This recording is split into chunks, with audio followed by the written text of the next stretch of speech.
Students, आज हम discuss करेंगे relationship of biology with other sciences के बायोलॉजी का बाकी साइंसेस के साथ क्या ताल्लुक है। बायोलॉजी जो है अगर बाकी साइंसेस के साथ मिलकर स्टडी की जाए तो वो फिर कैसे हम उसको स्टडी करेंगे और कौन कौन से प्रोसेसेस हैं।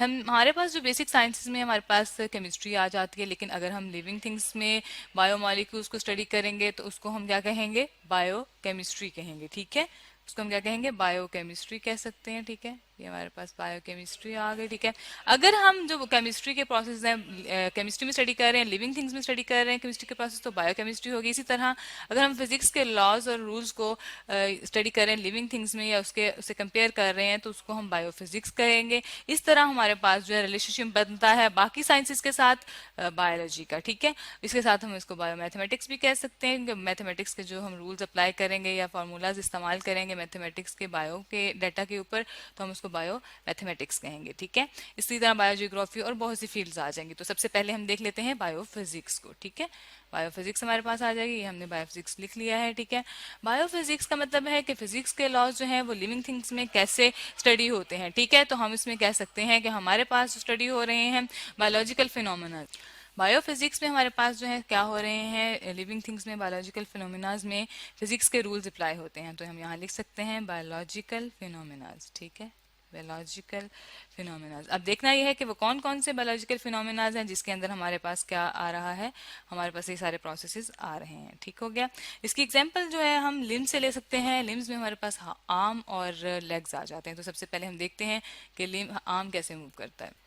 जी, ये हमारे पास दो डायग्राम्स हैं। ये हमारे पास आर्म है जो कि ह्यूमन बॉडी का आर्म है। ठीक है, और ये फिजिक्स के रूल के अकॉर्डिंग हमने एक डायग्राम लेबल की हुई है। ठीक है, हम फिजिक्स में कैसे इसको कंपेयर कर सकते हैं आर्म को। ठीक है, और इस पे कैसे रूल अप्लाई हो रहा है हमारे पास, ये जो फिजिक्स का रूल है इसमें ये लीवर की एग्जाम्पल हमने लिखी हुई है। ठीक है, लीवर जो होता है वो वेट को उठाने के काम आता है। ठीक है, तो लीवर जो है वो कैसे वर्क करता है उसके अकॉर्डिंग, उसी तरह हमारा जो आर्म है वो कैसे काम करता है। ठीक है, ये हमारे पास हैंड हो गया। ठीक है, हैंड जो है ये हमारे पास ये हैंड है हमारे पास, ये वाली जगह जो है हमारी जॉइंट होती है। ठीक है, जॉइंट पे कैसे एफर्ट लगती है, किस तरह वर्क करता है, ये उसने यहाँ पर हमारे पास एग्जाम्पल दी हुई है। ठीक है, हमारे पास आपको डायग्राम नजर आ रही है, इसमें आप देख सकते हैं ये पाइवोट है, सेंट्रल पॉइंट है। ठीक है, इसमें और ये हमारे पास लोड है। ठीक है, यहाँ हम लिख भी लेते हैं, ये क्या है हमारे पास लोड है। ठीक हो गया, और ये हमारे पास एफर्ट लग रही है, यहाँ पे ट्राई की जा रही है कुछ चीज़, आप यहाँ से अगर वेट उठा रहे हैं तो यहाँ पर एफर्ट लगेगी। ठीक है, और ये हमारे पास सेंट्रल पॉइंट होगा। तो लीवर की एग्जांपल है। इसी तरह जब हम हाथ को ऊपर मूव करते हैं या कुछ चीज़ें यहाँ से उठाते हैं तो यहाँ पर हमारे पास जो है वो सेंट्रल पॉइंट होता है। ये हम इसे पाइवोट कह सकते हैं। ये हमने डायग्राम भी लेबल की हुई है। ठीक है, तो ये जो बायोलॉजिकल फिनोमेना है ये स्टडी किया जाता है बायोफिजिक्स में। और इसमें हमारे पास जो है हम लिख सकते हैं कि बायोलॉजिकल फिनोमेना में क्या क्या चीज़ें आ जाती हैं। हमारे पास लिम्स आ जाते हैं। ठीक है, और लिम्स जो होते हैं वो क्या होते हैं, लिम्स में हमारे पास आते हैं आर्म्स, हमारे हाथ और सॉरी बाजू, और हमारे पास आ जाते हैं लेग्स। ठीक हो गया, तो इस तरह मूव करते हैं जॉइंट्स के थ्रू, वो जो है फिजिक्स के रूल के अकॉर्डिंग होता है। इसके अलावा भी बहुत से एप्लीकेशन है लिविंग थिंग्स में। फॉर एग्जाम्पल हम आइज में लेंस की ले सकते हैं, एयर में जो वाइब्रेशन के थ्रू हमारे पास वॉइस ट्रांसफर होती है वो भी इसी प्रोसेस में स्टडी की जाती है। तो अब इसके बाद हम देख लेते हैं नेक्स्ट को, जो कि हमारे पास है बायोकेमिस्ट्री।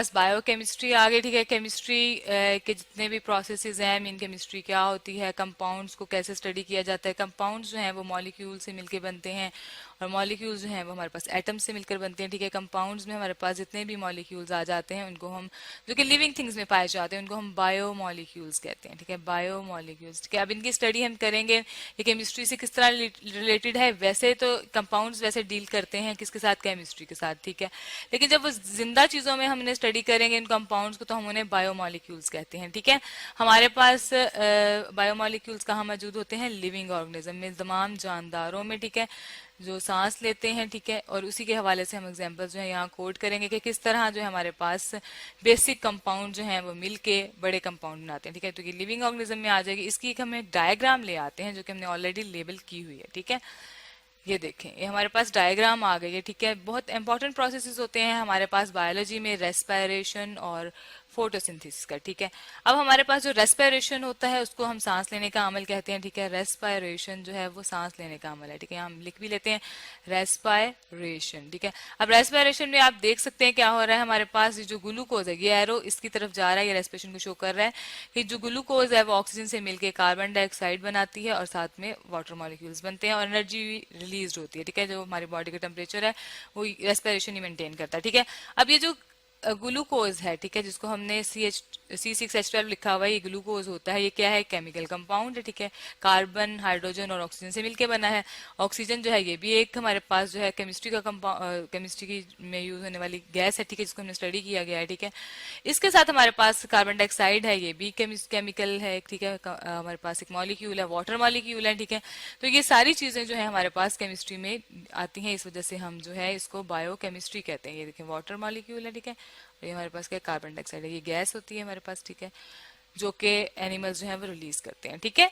तो एनिमल्स जो है रेस्पिरेशन जब करते हैं तो क्या होता है, हमारे पास कार्बन डाइऑक्साइड ऑक्सीजन यूज होती है, यहाँ हम लिख लेते हैं, और रिलीज क्या होती है, कार्बन डाइऑक्साइड रिलीज होती है। डाइऑक्साइड मीन 2 ऑक्सीजन के साथ मौजूद है, ठीक है, रिलीज होगी, ठीक हो गया। इसके साथ हमारे पास जो दूसरा प्रोसेस है जिसे हम फोटोसिंथेसिस कहते हैं, ये आप देख रहे हैं ये डायग्राम में। फोटोसिंथेसिस में क्या होता है, फोटोसिंथेसिस में हमारे पास जो हो रहा है, फोटोसिंथेसिस यहाँ हम लिख लेते हैं, फोटोसिंथेसिस, ठीक है। फोटोसिंथेसिस का नाम से पता चल रहा है, ये प्रोसेस हम नेक्स्ट वीडियोस में डिटेल में भी डिस्कस करेंगे कि किस तरह लाइट की मौजूदगी में पौधे जो हैं अपनी फूड बनाते हैं, ठीक है। लाइट होगी, सनलाइट को यूज करेंगे, और सिंथेसिस में इंफॉर्मेशन, ठीक है। तो अब वो क्या है, हमारे पास बेसिक कंपोनेंट है, हमारे पास सिर्फ वाटर मौजूद होता है, कार्बन डाइऑक्साइड होती है, ये सारे मिलके क्या बनाते हैं, वाटर मॉलिक्यूल, ठीक है। और प्लस हमारे पास क्या होगा, यहाँ हम दोबारा से क्वेश्चन लिख लेते हैं क्योंकि वो एक डायरेक्शन में शो हो रही है, ठीक है। 6 मॉलिक्यूल्स जब मिलेंगे, यहाँ पर हमारे पास सनलाइट आएगी, ठीक है, तो हमारे पास क्या बनेगा, ग्लूकोज बनेगा, C6H12O6, जो कि ग्लूकोज है, एक कंपाउंड है जिसको हम स्टडी करते हैं केमिस्ट्री में। प्लस हमारे पास क्या बनेगी, ऑक्सीजन बनेगी, 6 मॉलिक्यूल ऑक्सीजन, और यही ऑक्सीजन जो है ये एनिमल्स अपनी सांस लेने के लिए इस्तेमाल करते हैं, तमाम ऑर्गेनिज्म जो है इससे सांस लेते हैं, ठीक है। तो ये सारे जो मॉलिक्यूल्स हैं ये केमिस्ट्री में आते हैं। तो ये इस तरह हमें ये पता चलता है कि हम किस तरह जो लिविंग थिंग्स हैं उनके अंदर बाकी फील्ड्स को भी मर्ज कर सकते हैं। बायो के अंदर जो है केमिस्ट्री स्टडी की जा रही है, इसलिए हम इसको बायोकेमिस्ट्री कहते हैं। इसी तरह हमारे फिजिक्स के जो रूल्स हैं जब वो बायो के अंदर अप्लाई होते हैं, या कुछ रूल्स और लॉज जब अप्लाई करते हैं तो उसको हम बायोफिजिक्स कहते हैं। तो ये सारे इंटरडिसिप्लिन साइंसेज जो हैं आपस में मिक्स करके नई साइंसेज बना रहे हैं, जिस तरह बायोफिजिक्स है, बायोमैथमेटिक्स है और बायोकेमिस्ट्री है।